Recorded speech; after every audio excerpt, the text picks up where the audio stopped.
Die geloof waardeur ek lewe, saamgestel uit die geskrifte van Ellen White, die laaste plegtige waarskuwing.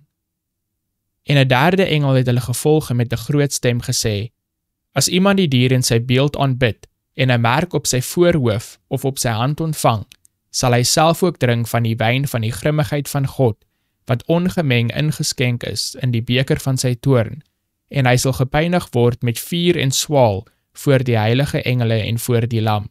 Openbaring hoofstuk 14, verse 9 en 10.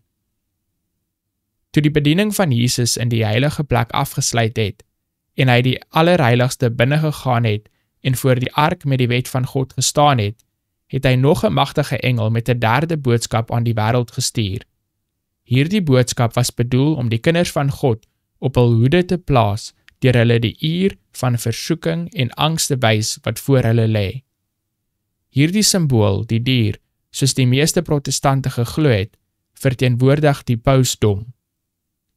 Die beeld vir die dier verteenwoordig daardie vorm van afvallige protestantisme wat ontwikkel sal word wanneer die protestantse kerke die hulp van die burgerlike mag sal soek vir die afdwing van hul dogmas. As die teken van die gesag van die Katolieke Kerk, noem pauslike skrywers die einste daad van die verandering van die Sabbat na Sondag.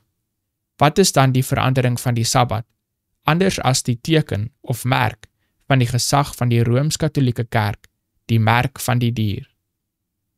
Sondagviering is nog nie die merk van die dier nie, en sal dit nie wees totdat die bevel uitgaan wat mense hier die afgod Sabbat laat aanbid nie.